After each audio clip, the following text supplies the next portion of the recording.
हाल ही में सोनी लिव पर एक वेब सीरीज आई है स्कैम 1992। ये web series Harshad Mehta scam की याद दिला रही है। हर्षद मेहता स्कैम जिसको डायरेक्ट किया है हंसल मेहता ने, जिसमें हर्षद मेहता के कैरेक्टर में प्रतीक गांधी को खूब सारी तारीफ बटोरने का मौका मिला है। लोगों के अंदर उत्सुकता है कि क्या इस स्कैम के कैरेक्टर्स रियल हैं या फिक्शन है, यानी कि जिस स्कैम के अंदर कैरेक्टर्स पोर्ट्रेट किए गए हैं, जैसे हर्षद मेहता के भाई का कैरेक्टर, हर्षद मेहता और बियर गैंग का कैरेक्टर, और साथ में स्वामी का कैरेक्टर जिससे हर्षद मेहता बार बार बात कर रहा है, क्या ये कैरेक्टर्स रियल है? तो आज मैं बात करने वाला हूं स्वामी के कैरेक्टर की, और आपको बता दूं ये कैरेक्टर बिल्कुल रियल है। जी हां, नमस्कार, मैं प्रभात रंजन मिश्रा और आप देख रहे हैं नेशन लाइव। थोड़ा सा इतिहास पढ़ते हैं। देश में इकोनॉमिक रिफॉर्म्स की शुरुआत साल 1991 में हुई थी। भारतीय अर्थव्यवस्था के लिए साल 1990 से 1992 का समय बड़े बदलाव का वक्त था। अगर आपने स्कैम 1992 देखी है तो आपने रिजर्व बैंक के गवर्नर को यह बात बोलते हुए कई बार सुना होगा। लेकिन इसी बीच क्या होता है? इसी बीच होता है एक घोटाला जिसने शेयरों की खरीद बिक्री की प्रक्रिया में ऐतिहासिक परिवर्तन किए। इस घोटाले के जिम्मेदार हर्षद मेहता को बताया जाता है और यह घोटाला करीब 4000 करोड़ से 5000 करोड़ के बीच का था। और इसके बाद से ही सेबी को शेयर मार्केट में गड़बड़ी रोकने की ताकत दी गई थी, वरना उससे पहले सेबी के पास ताकतें नहीं थी। ये सब मसला एक बार फिर से उजागर हुआ है हाल ही में आई हर्षद मेहता पर बनी एक वेब सीरीज में, जिसको खूब पसंद किया जा रहा है। इसके पसंद किए जाने के कई फैक्टर्स हैं। स्टोरी बहुत रियल है, और दूसरा ओटीटी प्लेटफॉर्म्स में जहां अश्लीलता भर गई है, वहां आपको इस वेब सीरीज में अश्लीलता देखने को नहीं मिलती। एक आधे सीन्स को अगर हटा दिया जाए तो गालियों का भी प्रयोग बहुत कम मिलता है। इस हिसाब से ये वेब सीरीज बहुत प्यारी लगती है। इसकी डायलॉग डिलीवरी भी बहुत बढ़िया है और इसके कैरेक्टर का रियल होना इसको और बेहतरीन बनाता है।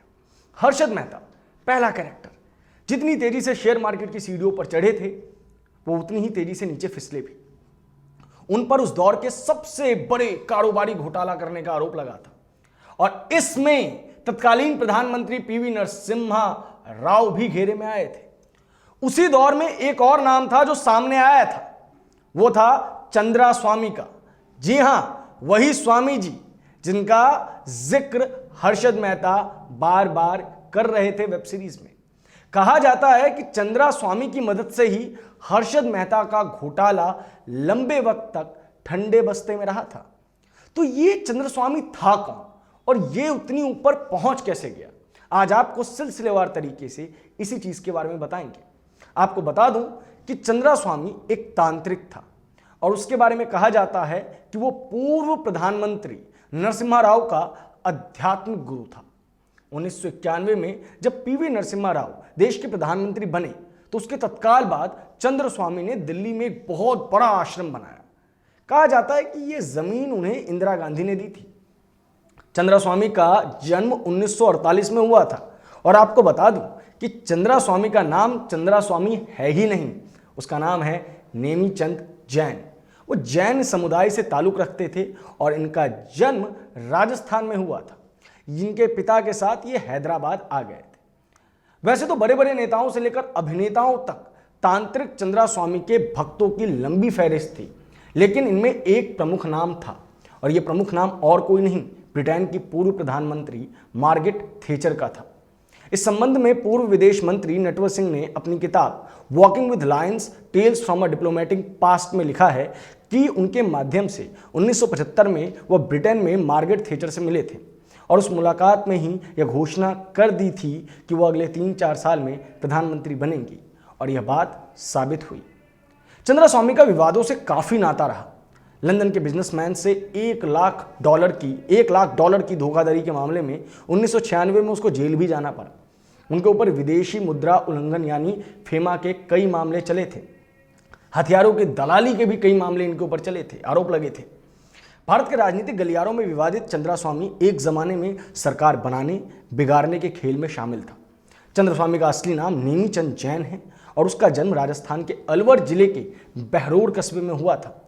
उसका जन्म साल 1948 में हुआ था। वे अपने भाइयों में सबसे छोटा था। कुछ समय बाद वो पिता के साथ हैदराबाद चले गए और यहीं से उसकी कहानी शुरू हुई। इसके बाद नेमीचंद कांग्रेस से जुड़े और तब पूर्व प्रधानमंत्री नरसिम्हा राव आंध्र प्रदेश में कांग्रेस के अध्यक्ष थे। इस दौरान उनका राव से संपर्क हुआ। उन्हें आंध्र प्रदेश कांग्रेस का महासचिव बनाया गया। इसके बाद एक दिन अचानक नेमीचंद गायब हो जाते हैं और फिर कुछ साल बाद चंद्रास्वामी बनकर लौटते हैं। बताया जाता है कि इस दौरान उन्होंने नेपाल के जंगलों में तपस्या की। इस दौरान वे अमर मुनि नामक एक साधु के संपर्क में आए, उनके शिष्य बने और तंत्र साधना में रम गए। उसके बाद तांत्रिक के तौर पर उनकी देश विदेश में पहचान बनी। चंद्रास्वामी सबसे पहले चर्चा में तब आए जब राजीव गांधी सरकार में मंत्री नरसिम्हा राव के ज्योतिष सलाहकार के तौर पर उन्हें जाने जाने लगा। बाद में नरसिम्हा राव पीएम भी बन गए। उन्हें इंदिरा गांधी ने कुतुब इंस्टीट्यूशनल एरिया में विश्व धर्मायतन संस्थान आश्रम बनाने के लिए जमीन दी थी। दुनिया की जानी मानी हस्तियों के वे सलाहकार रहे। इस लिस्ट में ब्रुनई के सुल्तान, ब्रिटेन की पीएम मार्गरेट थैचर और हॉलीवुड एक्ट्रेस एलिजाबेथ टेलर जैसी हस्तियां शामिल थी। चंद्रास्वामी का विवादों से काफी नाता रहा, हमने आपको बताया। उन पे धोखाधड़ी के आरोप लगे, उनके ऊपर हथियारों की दलाली करने के आरोप लगे और सत्ता का खेल बनाने और बिगाड़ने का भी खेल लगा। आपको बता दें कि चंद्रास्वामी एक तरफ तो पीवी नरसिम्हा राव के खास सलाहकार और करीबियों में से रहे, लेकिन उन पर राजीव गांधी हत्याकांड में भी उनका नाम रहा और खूब सुर्खियां इस चीज ने बटोरी। हर्षद मेहता स्कैम के एक एक कैरेक्टर की पड़ताल हम कर रहे हैं और हम आप तक उनकी वीडियो लेके आएंगे। स्कैम 1992 अपने आप में एक बेहतरीन वेब सीरीज है। प्रतीक गांधी ने और उसके सभी कैरेक्टर्स ने बहुत अच्छा रोल प्ले किया है। कबीर कैफे के सॉन्ग्स इसके अंदर ऐड किए गए हैं जो कि एक गजब का मसाला दे रहा है। कई गजब के डायलॉग्स भी हैं, जैसे रिश्क है तो इश्क है। साथ ही साथ लोचा लफड़ा और जलेबी फाफड़ा को गुजराती की जिंदगी से कोई नहीं निकाल सकता। ऐसी गजब की डायलॉग डिलीवरीज ने इस वेब सीरीज को गजब बना दिया है और इसके एक एक कैरेक्टर की पड़ताल तो इसको और बेहतरीन बनाती है। तो अगर अभी तक आपने स्कैम 1992 नहीं देखी है तो आप सोनी लिव पे जाएं और देखें। आज हमने आपको बताया सोनी लिव के इस सीरीज में स्वामी के कैरेक्टर के बारे में। जल्दी हम आपके लिए और वीडियोस लेके आएंगे। देश और दुनिया की सभी बड़ी खबरों के लिए हमारे साथ बने रहें। ये वीडियो अगर आपको अच्छा लगा है तो कमेंट बॉक्स में अपनी प्रतिक्रिया जरूर दर्ज कराएं। धन्यवाद।